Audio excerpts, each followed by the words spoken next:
Sunset Crater is just north of Flagstaff. The signed road is on top of the ridge as you travel north on Highway 89A.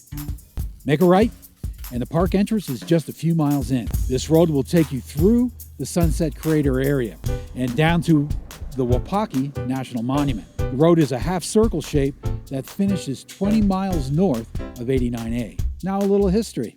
Sunset Crater is the youngest of a string of volcanoes in the San Francisco volcanic field, which erupted around 1064 AD. What is left is a large 1,100-foot cone, multiple lava fields, and now years later, regrowth of some vegetation and trees, but still leaving a lava flow area looking as fresh as the time when they cooled after the eruption. In 1928, a Hollywood film company planned to detonate a large portion of the Sunset Crater for the movie Avalanche. A public outcry pushed President Hoover in 1930 to make this area a national monument.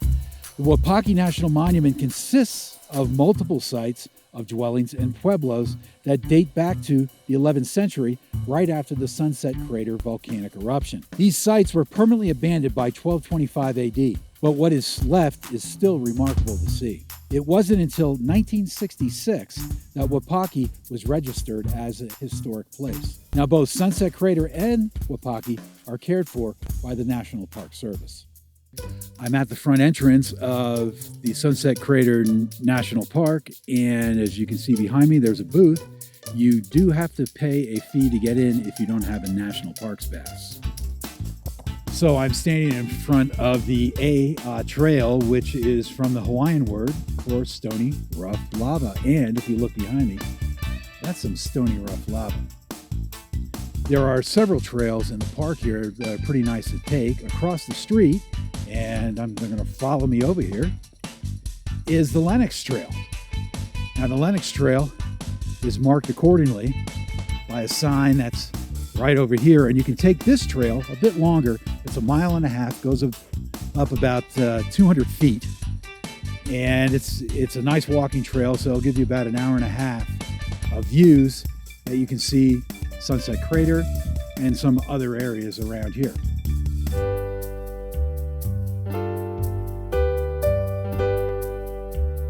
I'm at the Sunset Crater National Monument, and we're at the Visitor Center, as you can see with a big sign there. It's a beautiful building, and they've got a few buildings in the back, and they have an entrance that you can go inside and get any of the information that you need and find out what trails they have, what camping they have available, and any other aspects of it that you'd like to see.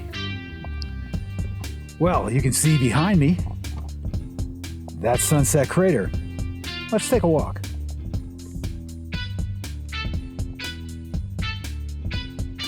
They've done a really great job with this particular park setting, with all the new walkways, some of the picnic benches that they have, and the sitting benches that they have. There's another trail that goes off into the other way that gives you a beautiful view out into a small valley and mountains. I think they did a great job with everything that they have here. The wall, this bridge that I'm going to walk over, to stay with the landscape that they have here. Now, this crater was created about 800 years ago. All the lava rock that you see here, all the powder that you see here, and it went for miles and miles and miles, all of that was created from this one spot. Now across the way, we've got the San Francisco Peaks, and that was tens of thousands of years ago when that one last went off. But this particular crater, at 800 years, this is an inactive volcano. And so what that means to you is that you can walk through here without any worry about any more volcanic ash.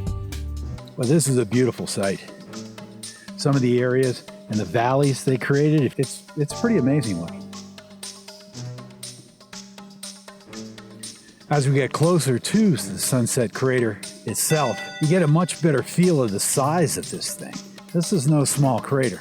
Now, they don't allow us to climb up there because, well, the damage that it could cause to this site, so there would be too many people doing it. But again, you get a real chance down off to my right to see some of the volcanic rock and volcanic ash that came from this one crater. And this spreads for miles. To me, when I first saw it, what's the most amazing thing is how it's still intact and almost original looking with very little overgrowth from after all these years. This is the main lookout of Sunset Crater, and if you can see below, there's a trail that you can take, which is a rough trail, but it's one of the trails. It's a nice trail. And you can take it to down at the bottom, to the left and to the right, and you can take it over and around the base of the crater, and we're going to take a walk down there right now.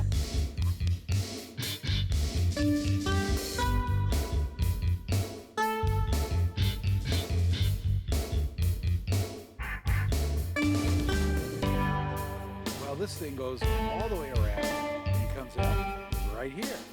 So it's a big circle, which is nice. That way you don't have to retrace your steps. Really, it was a really easy walk. A few little harsh spots with the lava rock, but quite enjoyable and very pretty, very nice.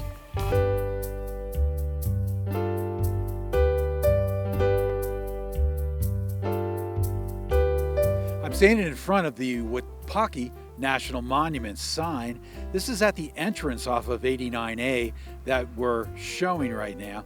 You can enter it two different ways. You could go all the way up and around through Sunset Crater area, and there's a road that will take you past different things that are part of the Wupatki National Monument all the way to this point where it connects with 89A. I am standing in front of the signage that's at the Wupatki National Monument entrance.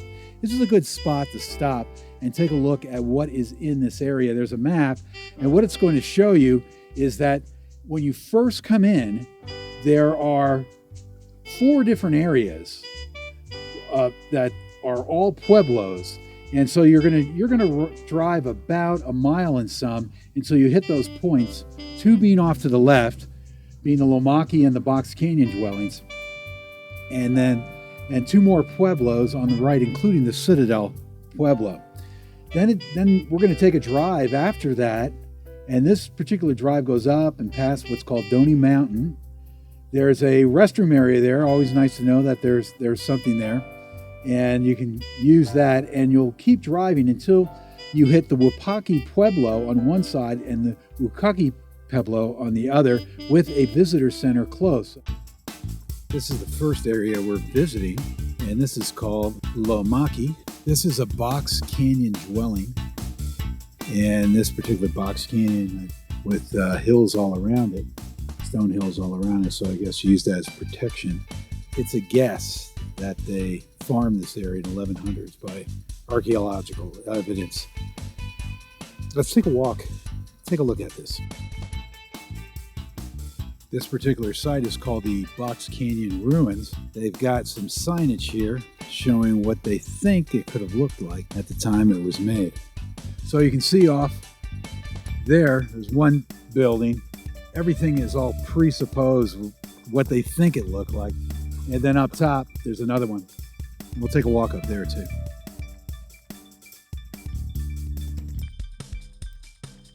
As you can see here, this was a dwelling. It's been around for a while. They said this land was being farmed in the 1100s. That would be after Sunset Crater blew. And these things are supposed to be made actually before that. So they had this canyon area, and this is one of the dwellings. One up on the hill here, and this one, and then of course one we're going to walk to that's farther out.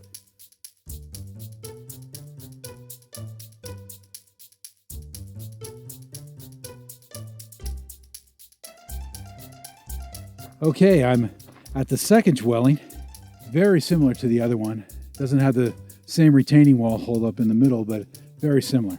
Also have a heck of a view up here too.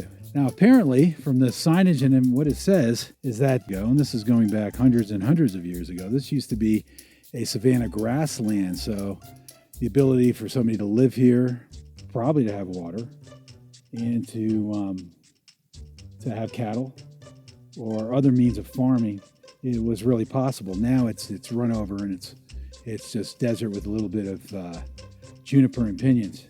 So here's a shot of the canyon all the way through, and you can see why they built their dwellings in this area. It has all the looks of a possible water area from hundreds of years ago.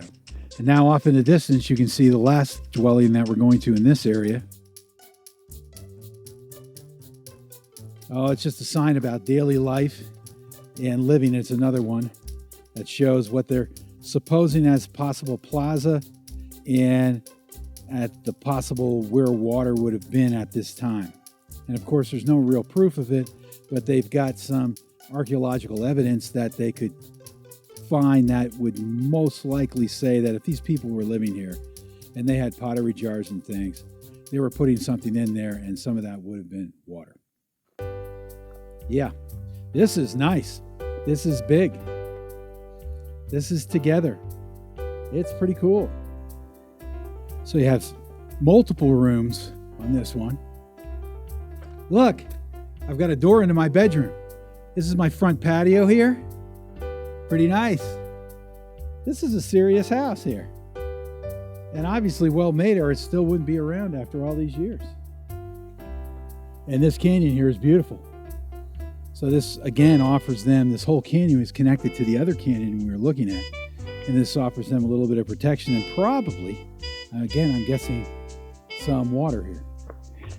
And we're at our next stop, which is the Citadel Trail. Come follow me. Well, this is our first stop. And as you can see, there's a dwelling right here. And it's a pretty good sized one too. Very similar to the one over in Box Canyon, just more together, longer. As it's formed. The Forest Service did a nice job with this trail. Well, I can see above me there's a wall and a lot of pieces from that wall. Yeah, the view is excellent. As you come around this corner, I can see that already and on top. This small canyon here is very interesting. Very beautiful. Now we're getting up to the dwelling on the top of this hill. Heck of a place. It's like the modern age of wanting to build your house on the hill. Well, that's exactly what they did up here. This is an impressive view and really not expected for walking up this small hill up to this pueblo. But obviously, from the size of this is a good sized home up here.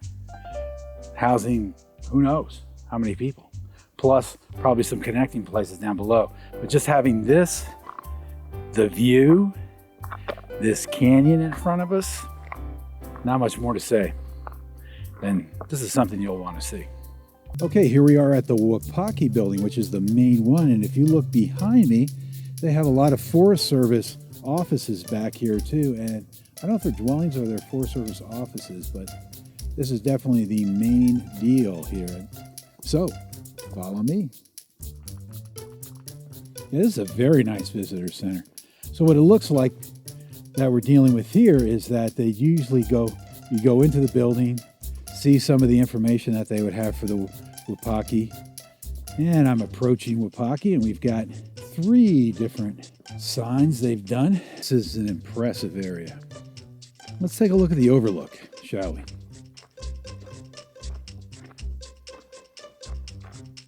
Wow.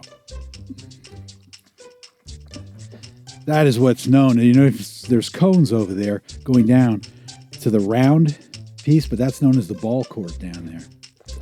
And I guess the vision is that they would use it for events, doing something as a ball court, possibly. Well, the first one, it shows this as a big gathering place between 1100 and 1200. More people lived in this area than ever before. And then there's another picture of a possible way that these dwellings were when they were all built up and the levels they were at. And down below, as usual, a valley. So they love to build these pueblos on high structures. Okay, now we're on the back side of the main structure of Wupatki, and we're going to take a look at the construction on this and what's left. What's left is impressive. A lot of potential that you look into here. Plus, as I'm passing this, they built this right into that huge rocks, which is, if you look out in the distance, there is some major red rock all over this area, but they built it into the rocks. It's isn't the first time you see this kind of construction. Now I'm approaching the second one, and really, even though it's ruins, there's a lot here. Okay, this is some big stuff. And down below, we're going to get a shot. They have a block at the ball court, so we're not going to go down there. Apparently, they don't want anybody walking on it down there. This ball court, there's a name here. They call it Ball Court Blowhole. Let's take a walk to the overlook and look at the other ball court and see it from a different perspective. So there's another walkway all the way down to the other ball court that's down there, and they allow you to go there.